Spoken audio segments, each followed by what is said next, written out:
Pessoal, o agronegócio evoluiu muito nas últimas décadas. E isso fez com que a gente também, não só do ponto de vista econômico, mas do ponto de vista jurídico, passasse a estudar muito mais o agronegócio, tá? De uma maneira particular, não como a gente, de certa forma, vinha fazendo, né? A gente tinha, talvez, um histórico ou um olhar para o agronegócio muito mais focado, de uma forma isolada, na produção agrícola. Então, quando você olhava o que era o agronegócio, você falava assim, agronegócio é o que sai de dentro da fazenda. O agronegócio é o dentro da porteira, né? Isso, de décadas para cá, foram conceitos que foram sendo alterados, né?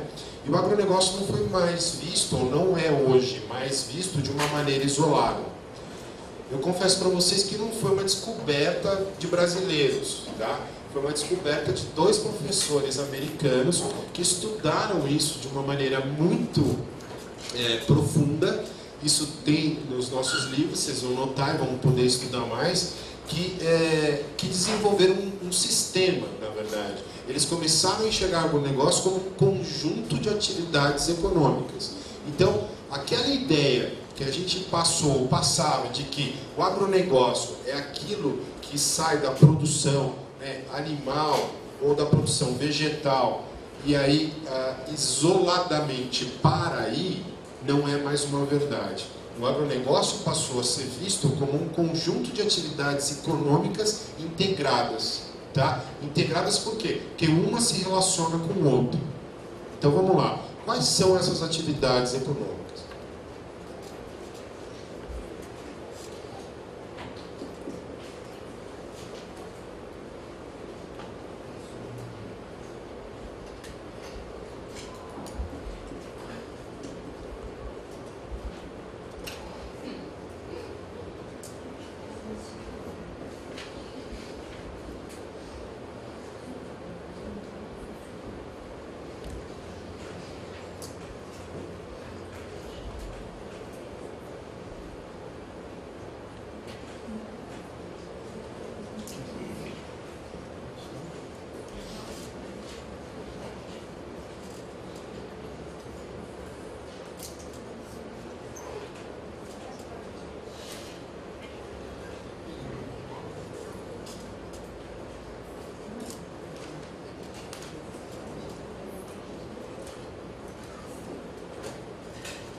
Então vamos lá, pessoal.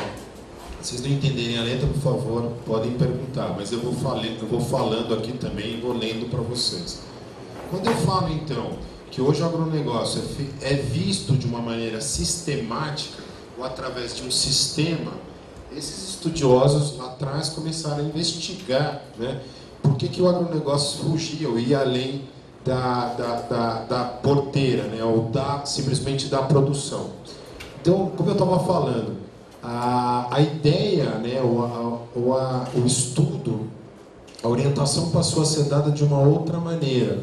Então, a gente deixa de olhar o agronegócio como só a produção agropecuária para olhar através de uma outra lente, que é um conjunto de atividades econômicas relacionadas, né, de produtos, subprodutos e resíduos de valor econômico.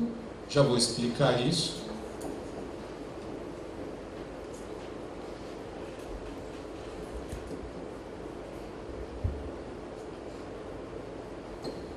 De alimentos, fibras e bioenergia.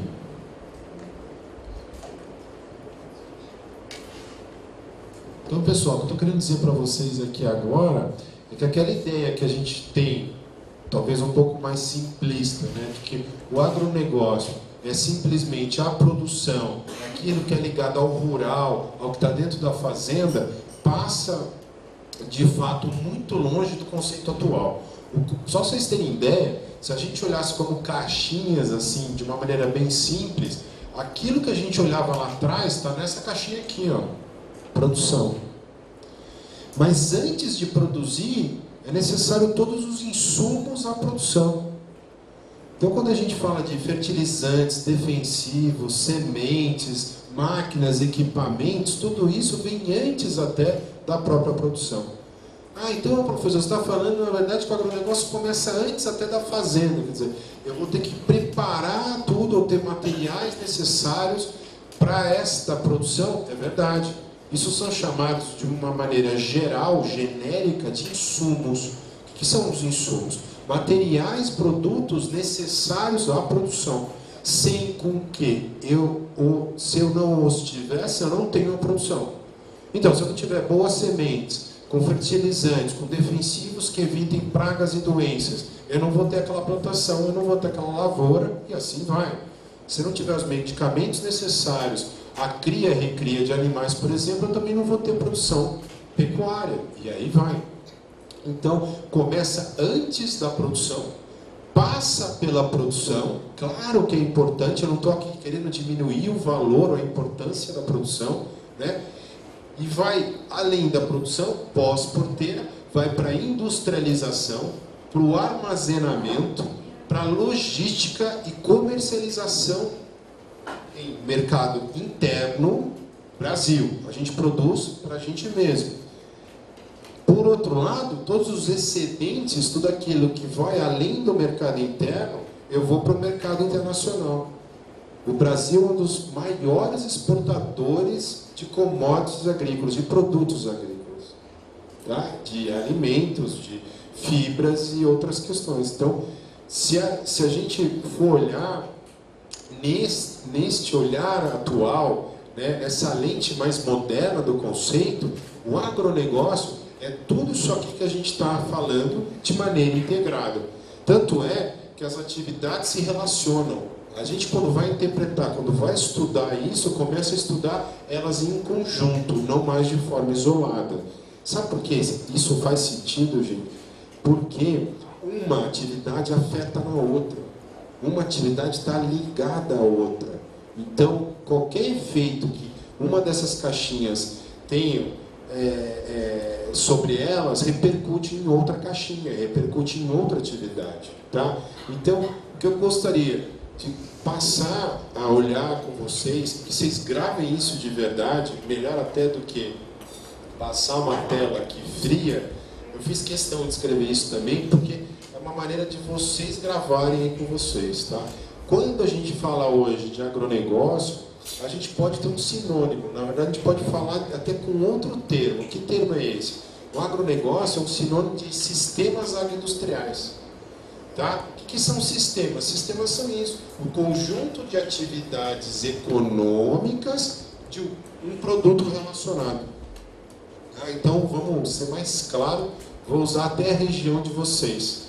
Se vocês quiserem trabalhar, por exemplo, com o sistema agroindustrial do café, é exatamente o termo correto de se falar. O que é o sistema agroindustrial do café?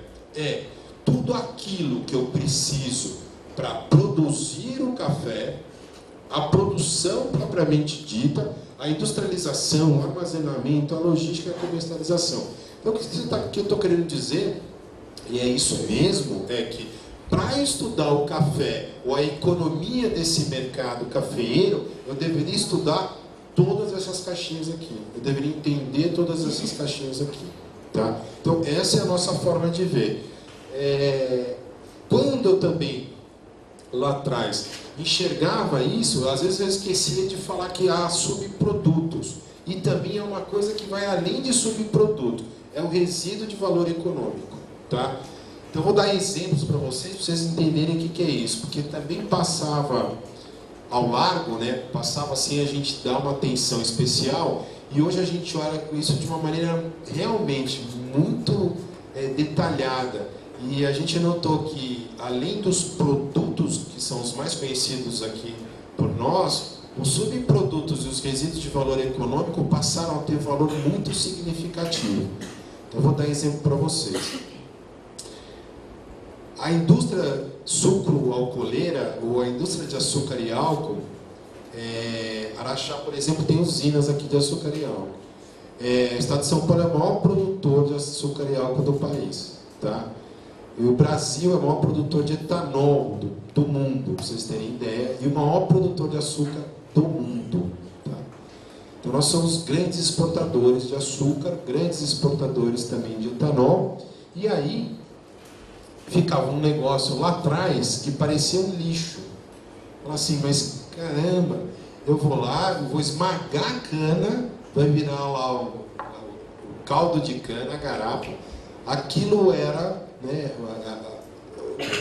toda a matéria-prima para a produção de açúcar de um lado, aí o melaço também virava etanol do outro lado. E sobrava o bagaço da cana. É como você espremer uma laranja. Você joga o bagaço da laranja fora. O bagaço da cana ficava ali. Era um problema até para as usinas. Por que era um problema?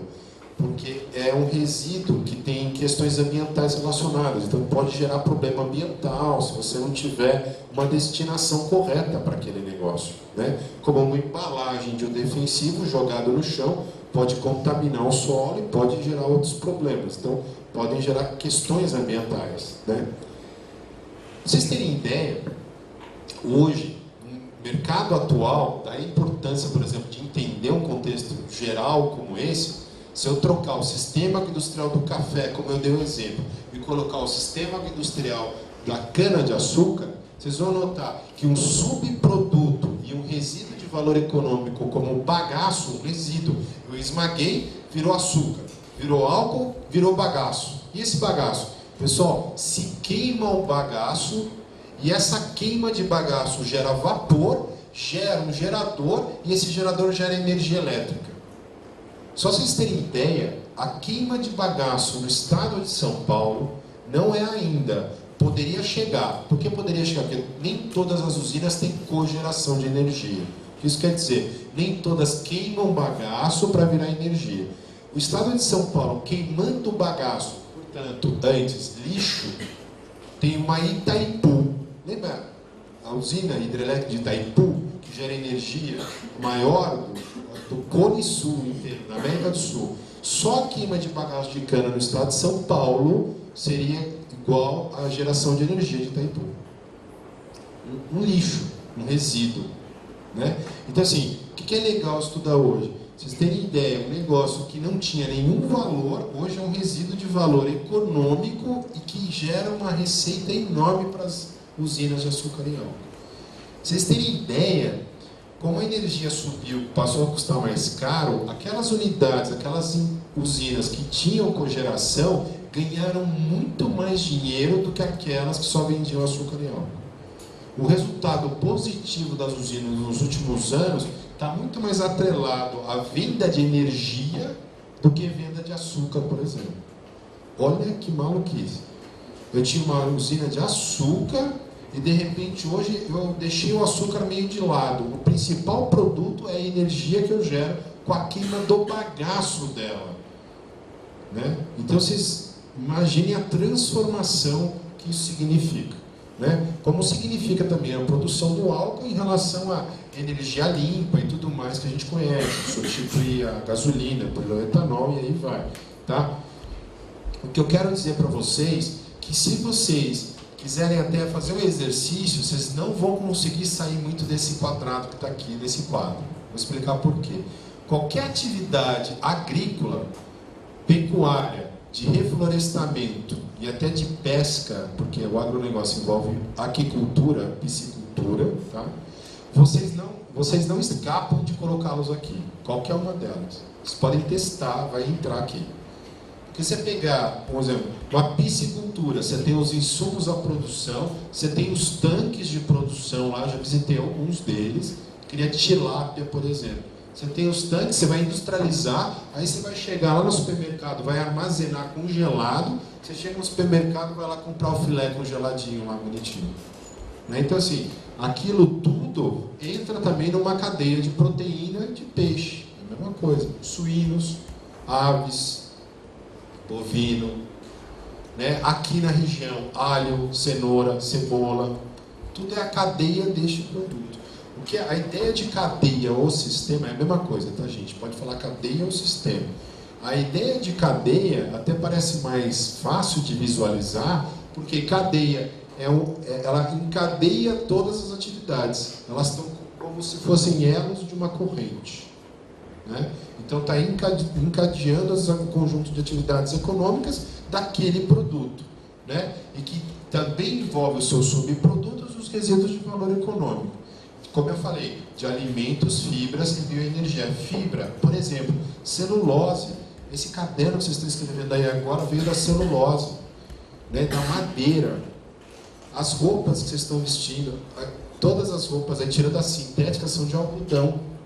Algodão é agronegócio. Quando você fala da cadeia de algodão, vai terminar aqui numa calça, numa camisa de algodão. E aí você fala, como é que começou essa história toda? Começou com alguém pegando insumo para produzir o algodão lá atrás. E o reflorestamento do eucalipto, que vai gerar o caderno. Vai lá, você planta o eucalipto, começa tudo de novo, aquela cadeia lá. Até vender papel aqui na ponta. Então, essa forma de olhar mudou significativamente, né, o estudo do agronegócio. Caramba, eu vi um professor que formado em Direito, estudou na área de Direito, mas só falou de Economia até agora, né? Porque eu não falei nada de Direito até aqui. Mas essa é a intenção mesmo.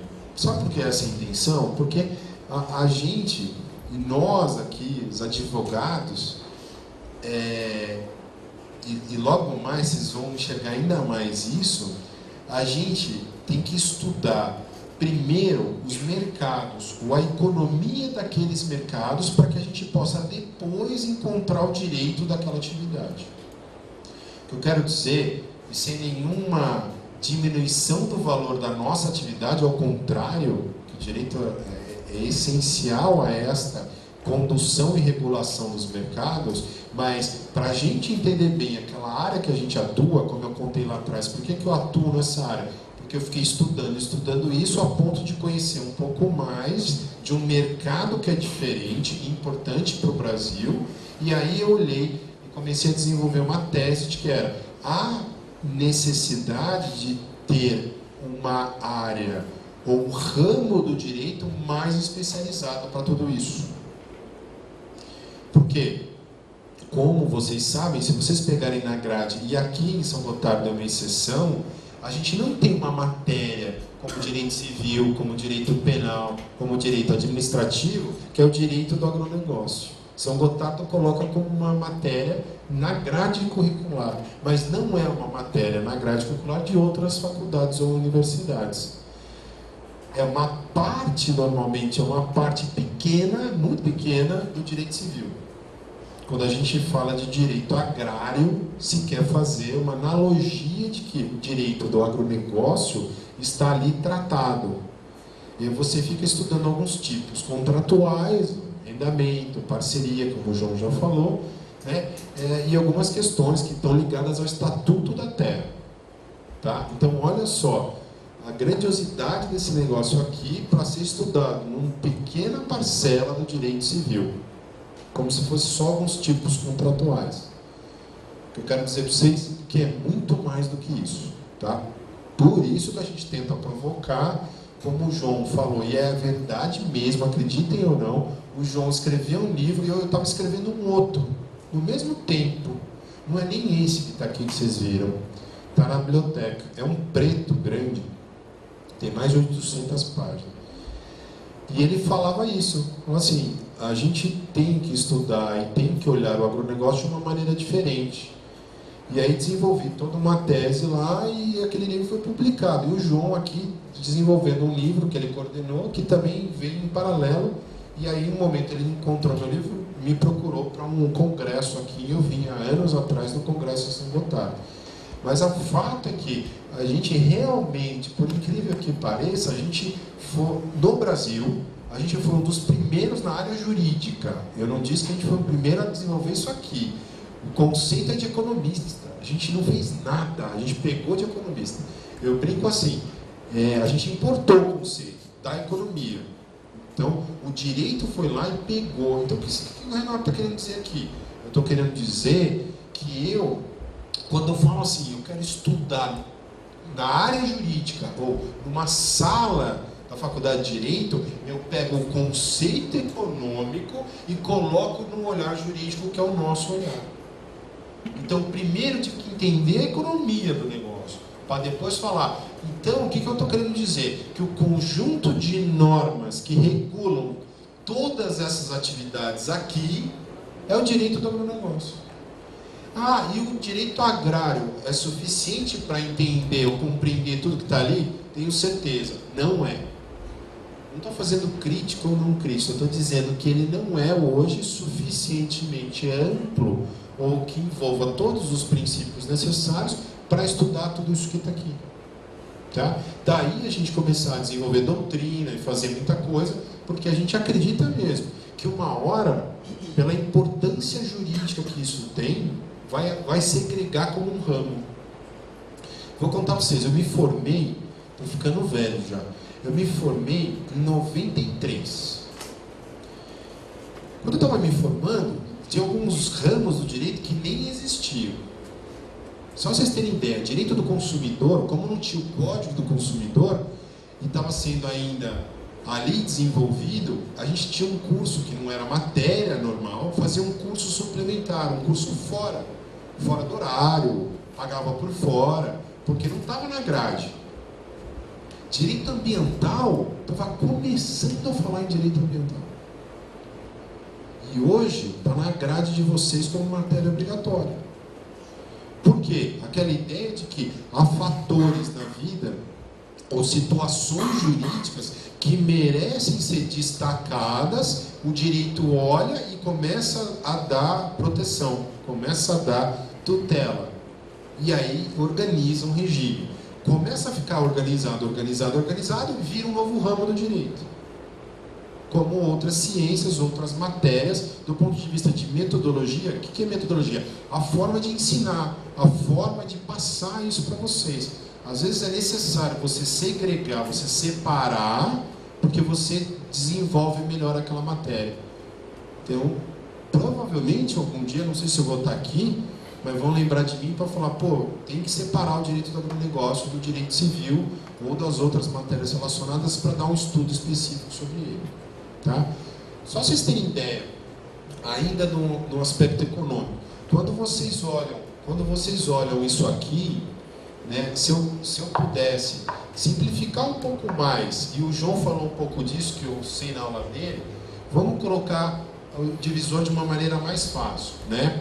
Então assim, ó, a gente pode colocar o antes, o dentro, os economistas também falam muito nesses termos, tá? O antes, o dentro e o pós-porteiro. Tá? Só para vocês terem uma ideia, gente, ó, como a economia é importante a gente conhecer os dados econômicos. Aqui dentro, lembra? Produção. Acabamos de deixar claro lá que é o fator central, mas é apenas uma das caixinhas. Não por isso de menor importância. Só para vocês terem ideia, se a gente pegar o produto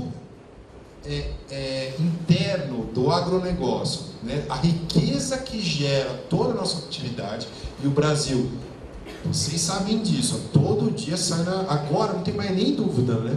Porque está naquela programa da Globo, aquela roda na Globo no horário do Jornal Nacional, várias cadeias lá, olha que legal. Vocês já viram da soja, do algodão, agora está falando da logística, eles pegaram um ramo só de logística, falou do melão, outro dia eu vi lá um programa de melão, super bonitas imagens também, pra vocês terem ideia.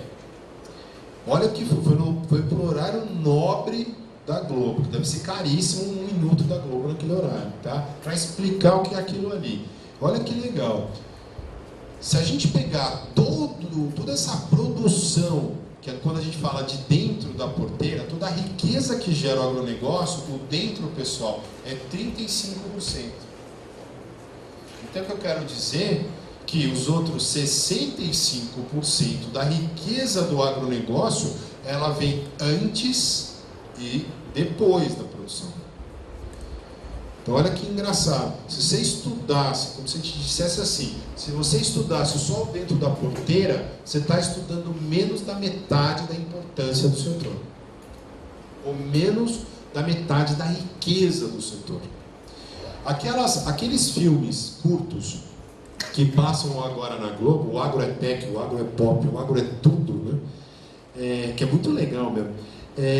Aquilo lá é a representação visual daquilo que a gente falou lá. Ó. Porque se vocês notarem, eles pegam os produtos mais brutos e aí começam a mostrar tudo que virou no final. Né? E é muito legal. Você começa a ver produtos finais industrializados que começam aqui no dentro da porteira. Então, prestem mais atenção agora, a gente insistiu nesse ponto, para vocês verem como que é visual essa teoria, como ela é praticada, né, de uma maneira real na atividade que está aqui fora. A única coisa que fizeram tanto os economistas lá atrás, como a gente está tentando buscar desenvolver agora, na parte jurídica, é pegar o conceito que já é real, é da realidade nossa, e praticar, estudar de uma maneira mais organizada. Tá? Essa é a nossa função aqui. Tá? Essa primeira parte, então, o que eu busquei trazer para vocês, né? Que qualquer questão que a gente possa avaliar, gostaria muito, né, que a Faculdade de São Gotardo levasse isso a afinco, para vocês terem uma matéria obrigatória, como essa, é de que qualquer conceito que vocês passem a ler e ver a partir de agora, seja premiado desta forma aqui de ver, e não da forma antiga. Essa é a forma talvez mais correta, ou a forma mais moderna, mais atual de olhar o agronegócio. Tá? Olha aqui, ó, o primeiro slide. Então, se a gente tivesse que resumir até aqui, o que é o agronegócio? Né? O que é, se a gente puder comparar, então, o que é um sistema agroindustrial ou o agronegócio, que é o conjunto de todos os sistemas, como a gente falasse assim, ó, todos aqueles filmes lá da Globo, somados de todos os produtos, dão um agronegócio. Cada um é um sistema, uma cadeia, mas a soma de sistemas de todas as cadeias forma um agronegócio. Um conjunto organizado de atividades econômicas que compreendem o fornecimento de insumos, a produção, o processamento, o armazenamento, processamento podem ler como industrialização, e a distribuição, que é a comercialização para consumo interno e internacional. Tá vendo? Não estava tão mal, né? Ó, sem o slide eu consegui lembrar bem. Tá? Do que? De produção agrícola, pecuária, de reflorestamento ou aquicultura. Tá? Que é pesca e piscicultura, são os dois. Né? Essa definição, como eu acabei de falar para vocês, ela bate com a definição do que é cadeia agroindustrial ou sistema agroindustrial. Tá? Como eu disse para vocês, isso foi importado, hoje nós pegamos das teorias lá de fora, né? E hoje a gente estuda muito este novo conceito de uma maneira integrada, de uma maneira muito mais moderna, como eu falei para vocês. Legal. Só que agora nós vamos ter que avançar mais.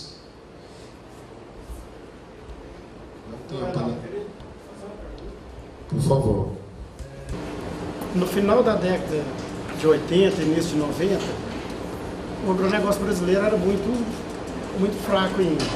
Apesar da gente ter clima e extensão de área para plantio, e até era comparado na época o produtor rural brasileiro com o produtor rural do primeiro mundo. Vamos citar Estados Unidos.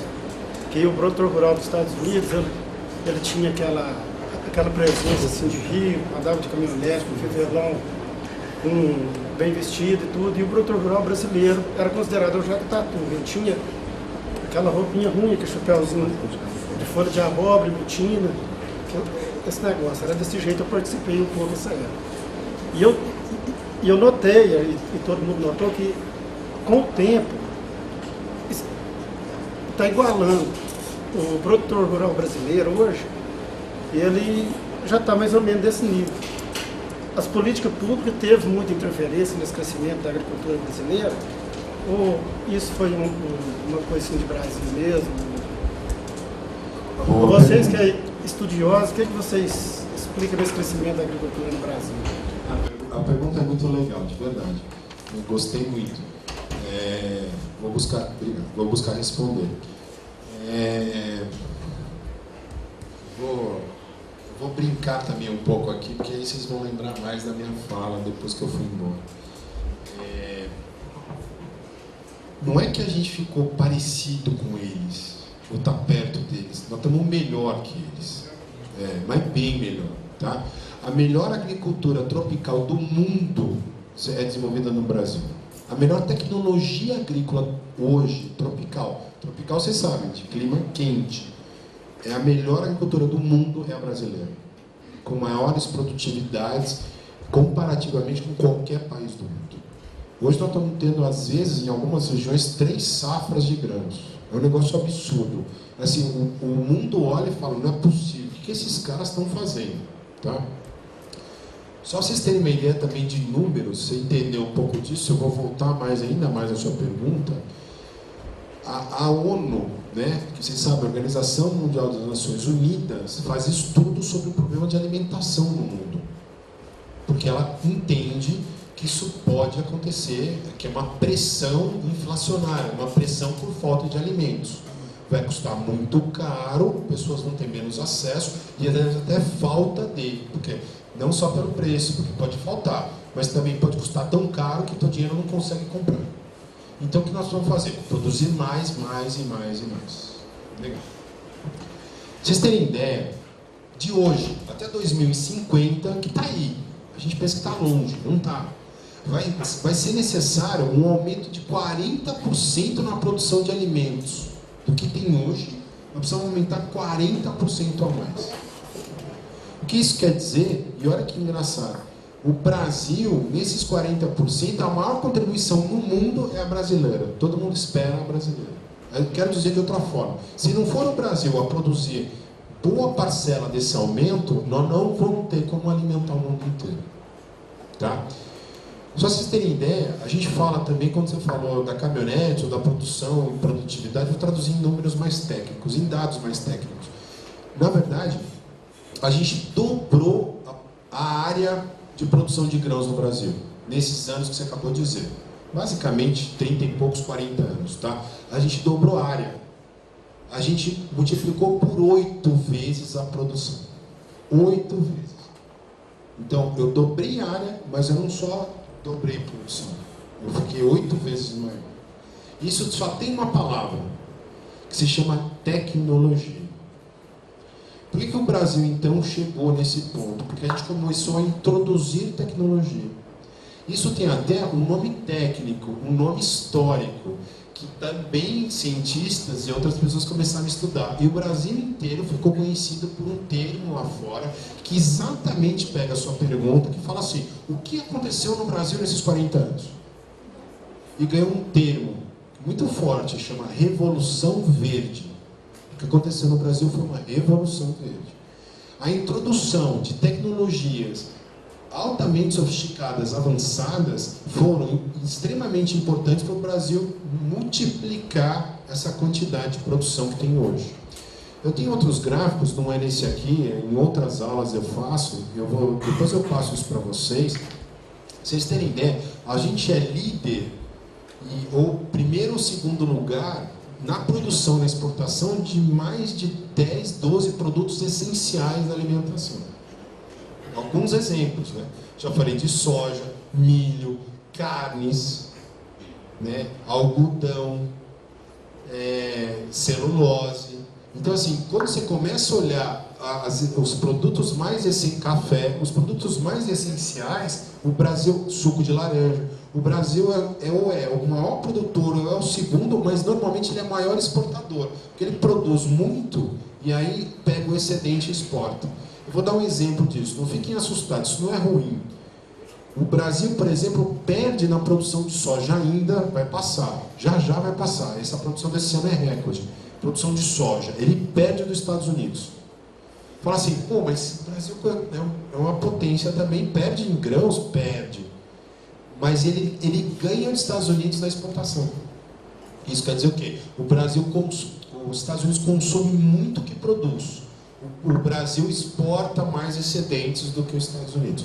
Então, quando você vê esses dados da FAO, que é a Organização para a Alimentação, que é dentro da ONU, um órgão dentro da ONU, das Nações Unidas, olham o Brasil com sempre uma preocupação enorme. O que é? Se o Brasil também parar de acelerar essa máquina, vai faltar alimento no mundo. Tá? A outra questão, a gente falava da época do Jeca Tatu também, que você usou bem a expressão, né? Aquela imagem que ficou para trás, e tenho certeza que ficou mesmo, tem dados até que mostram isso. A população urbana hoje reconhece muito mais o agronegócio e a importância do agronegócio. Então aquela imagem, né? Eu vou te contar outra que é ligada a essa, que é muito legal também, porque passou pela nossa cultura brasileira. O pai tinha 3 filhos, eu tenho 3 filhos, tá? Depois eu mostro pra vocês, tudo pequenininho. O pai tinha 3 filhos, ele olhava e falava, meu, esse aqui parece o cara mais avançado e tal, vai estudar medicina na cidade grande, não é? Depois pegava o segundo e mandava um dia. Esse aqui, o bicho é meio enrolado, não vai muito longe. Fica aqui na fazenda aí trabalhando no sítio mesmo. Era assim. Né? Então esse aqui é o mais fraquinho, fica aqui no sítio carpindo no mato. Ó, esse troço está errado, né? Tem alguma coisa errada. O fato é que essa imagem do Jeca Tatu ficou até gravada, por isso que eu achei engraçado a tua pergunta. E ela ficou totalmente para trás mesmo, né? Hoje, por incrível que pareça, e às vezes eu trago aqui também, eu trouxe numa das aulas aqui, né, tem um vídeo da BASF também, que é Alimentação para o Mundo, então a BASF passa, vamos ver se a gente consegue passar amanhã, eu vou trazer para vocês. É mais completo do que esses da Globo, que pega só um produto. E aí vocês vão notar que, de fato, né, a introdução de tecnologias avançadas, né, e os recursos naturais que o Brasil tem, nenhum outro país tem no mundo. Ah, Renato, mas os Estados Unidos também tem uma grande extensão territorial, os Estados Unidos tem também, pô, o cara é líder em tecnologia, eles são líderes em tecnologia, mas eles não têm terra, água e o clima tão bom quanto o do Brasil. O Brasil produz tudo, de norte a sul. Então você pega, você vê no sul, gente, nós produzimos uva e vinho no sul. E a gente pega culturas altamente tropicais aqui em cima, né? Que então dá para produzir tudo no Brasil. Você pega outros países que tem muito problema de deserto, tem muitos problemas de geleira, então não tem a mesma potência ou produção esperada como o Brasil tem. Então, quando você olha o Brasil nessa circunstância, ele é o único no mundo. Não há recursos naturais, tamanhos e de forma tão bem distribuída no Brasil, comparativamente com qualquer outro país do mundo. Então, aquela história também, ligada ao passado, a gente às vezes não acreditava naquilo, mas era, o Brasil é o celeiro do mundo, o Brasil é o celeiro do mundo. É a pura verdade. O Brasil é o celeiro do mundo. Vocês podem falar isso. Isso dão dois, para mim, dão dois vetores, assim, 2 setas. Uma é que demais, eu saio batendo no peito, o Brasil é o celeiro do mundo, eu acho mesmo, que eu gosto pra caramba disso e acho que é o máximo. Por outro lado, olha a responsabilidade. Se aqui a gente tem tanta terra, tanta água, tantas condições naturais para produzir para o mundo inteiro, ai de nós se a gente não conseguir fazer. Ah, mas a África também tem. Não é verdade. A África é cheia de deserto, cheia de problemas. Não só até políticos e econômicos, mas a geografia da África não ajuda muito. A Rússia também é um dos maiores países de extensão territorial. A maior parte da Rússia é gelo. Vai perguntar o que no gelo? Eu não conheço. Entendeu? Então, essa é a questão. Então, essa expressão que ficava meio solta lá atrás, hoje ela é a característica do Brasil. O Brasil é um país que realmente se configura como celeiro do mundo. E aquela história que eu queria que vocês guardassem também, quis mostrar isso aqui logo por isso. Aquela história de que a questão de ser agrícola é ser atrasado, isso está altamente superado. Outro dia eu estava lendo um artigo que eu achei interessantíssimo, e eu gostei tanto que eu vou usar, quero que vocês usem essa expressão. Pegaram um grão de soja. Soja modificada. Tá? E um debate se é bom ou ruim, não é isso. Eu quero dizer só sobre um aspecto agora. O emprego de tecnologia. Gente, tem mais horas de ciência, de tecnologia empregadas numa semente de soja do que no iPhone. Só para vocês terem ideia. E tem estudo que mostra isso. São recursos infinitos para produzir uma semente protegida de doença, de praga, não sei o quê, e um celular tem menos tecnologia do que uma semente de soja. Parece que isso é uma grande bobagem. Então comecem a pensar de uma maneira diferente. A biotecnologia hoje é um negócio que pode alterar o contexto mundial. Pra vocês terem ideia, palestra do presidente da Embrapa recentemente, eu estava junto, Maurício, já dividi até painéis com o Maurício.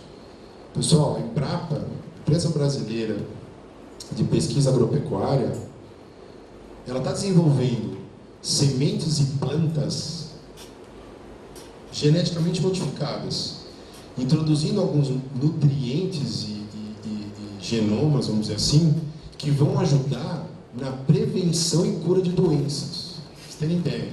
Se você começar a comer aquilo, você não vai ter tal doença. Então isso aí é o outro paradigma, vamos olhar. Você fala assim, Renato, qual que é o próximo passo, a próxima onda? É isso aí. Os alimentos vão conter substâncias e vão ser preparados para que a gente possa ter o menor índice ou modificação, doenças relacionadas. Tá? Nós temos mais uma pergunta lá atrás. Só voltando um pouco ao assunto que você estava falando a respeito do aumento que a produção vai ter de atingir para suprir a necessidade mundial. E que a expectativa da ONU com o Brasil é muito grande. Esse atual cenário político, essa crise política e consequentemente financeira que o Brasil está passando, vai influenciar porque a gente depende do crédito rural, dos financiamentos governamentais para sustentar essa produção agrícola em grande parte. O que o senhor acha que vai influenciar essa crise, tanto financeira como política, nessa situação desse crescimento que é esperado? Eu concordo com você. A crise política e econômica atual, a falta da gente ter de certa forma, uma regularidade nas políticas públicas brasileiras, faz com que você atrase esse processo. Então, assim, se falasse, a gente poderia estar muito mais longe nisso, sem dúvida nenhuma. Isso aqui é um exemplo clássico desse negócio. Vou pegar outra caixinha, tá? Olha aqui, ó, logística. Não está ligada à cadeia do agronegócio? Vocês já viram como é que é durante a safra no Brasil? Caminhão quebra, tem fila nos portos, o navio não consegue atracar porque não tem espaço suficiente, o preço dos produtos brasileiros passa a custar muito mais caro lá fora, a BR-63 que passa soja, toneladas e toneladas de soja, está esburacada, ela é simples, ela tem vários problemas e é o maior exportador de grãos do mundo, não tem estrada nem porto para exportar. O que falta é política pública, né? Então assim, o Brasil, de fato, peca e poderia ir muito mais longe se tivesse, de fato, políticas mais coerentes. Na sua segunda parte da questão, toca exatamente o ponto da aula. Nós vamos falar disso mais ainda. O que é? Para produzir tudo isso da maneira como você está falando, eu preciso de crédito, eu preciso de financiamento. E como é que a gente está hoje colocado no financiamento do agronegócio, tá? Eu vou colocar a questão durante a aula de hoje e a aula de amanhã, em detalhes para você. E com certeza nós estamos passando por um processo de transformação, a ponto de dizer o seguinte: se a gente não mudar, respondendo objetivamente a tua pergunta, se a gente não mudar, vai faltar recursos para essa produção. Tá? É parecido com o que a gente está assistindo hoje, e o Brasil deixa chegar no limite, né, para fazer alguma coisa. É sempre assim. A gente não resolve antes, né?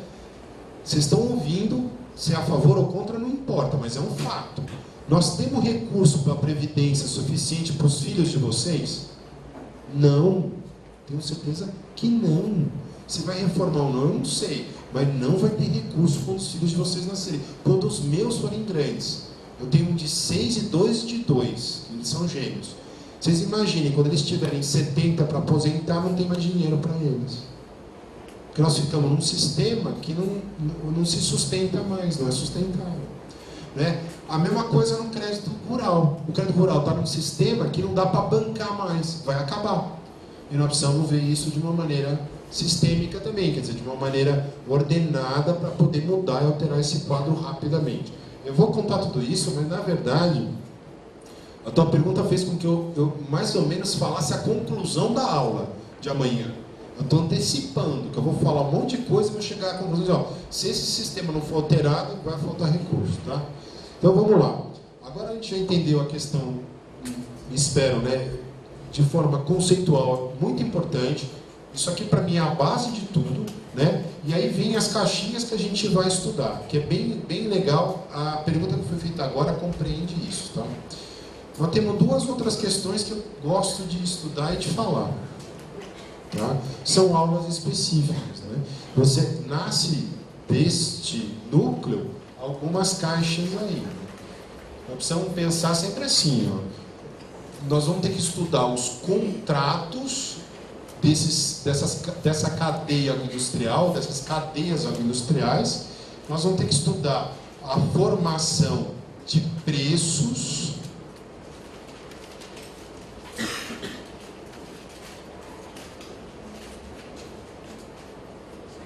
E nós vamos ter que estudar o crédito e financiamento.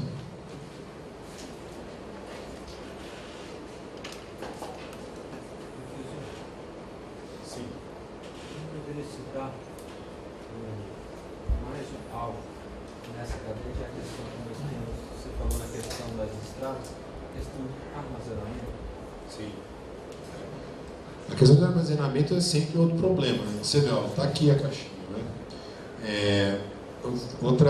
Também tem outros dados de uma outra aula, né? Que ela é colocada de forma introdutória, né? Vem logo após esse conceito.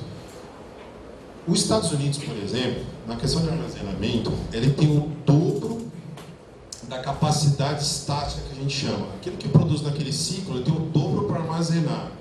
O Brasil tem menos da metade. Então, assim, quando dá a produção mesmo, você tem que dar, a gente brinca, a produção brasileira, ela fica mais nas carrocerias dos caminhões do que no armazém. Porque nós não temos um armazém capaz. Eu vou fazer uma simbologia aqui, ó. Se você estacionasse todos os caminhões na safra de soja e de milho, você não teria onde pôr grão no Brasil. Que é o que eu acabei de dizer, tem menos da metade que a capacidade da safra daquele ciclo estático que é. Tirei a fotografia agora. Onde é que está? Você vai achar metade nos armazéns e o outro rodando entre rodas. Porque se tivesse que colocar tudo no mesmo copinho, não caberia. Olha a complicação. Outra questão também, que é sistêmica do Brasil. O Brasil não tem uma coisa que tem os Estados Unidos. Os armazéns dos Estados Unidos, eles ficam dentro da fazenda. Então o produtor, como ele é mais capitalizado, a questão de financiamento também toca isso. O que ele faz? Ele não está produzindo lá, ele fala, eu vou vender no melhor momento. Eu vou guardar minha produção. Eu vou beneficiar minha produção aqui mesmo. Eu não vou entregar ela bruta. Então eu beneficio, eu armazeno, eu ensaco dentro da fazenda. Então ele agrega valor. Lembra da riqueza aqui, ó? A riqueza da produção ia ser maior, porque ia ficar dentro da fazenda. Mas aqui no Brasil a gente não faz isso. Eu até brinco, ao contrário. Se colher tudo, não tem onde pôr. cara já tem, ele tem que sair correndo com aquilo lá, porque está chegando mais e tem que mandar para o porto. Aí vocês veem, Paranaguá, olha que coisa maluca. Eu não vou fazer isso, que é muito feio. Se desenhar um mapa brasileiro aqui, vai ficar horroroso. Mas assim, ó, vocês imaginem, nós estamos em Minas, tem soja no Mapitobá, né, que é Tocantins, né? Mas vamos parar em Goiás, para não ir tão longe. Goiás e Mato Grosso são os maiores produtores. Mato Grosso é o maior produtor de soja do Brasil. Se você pegar a soja de Mato Grosso, está aqui em cima, sabe por onde que ela vai ser exportada? Por Paranaguá, no Paraná. Vai lá embaixo. Aí volta, porque os países que compram estão lá em cima de novo.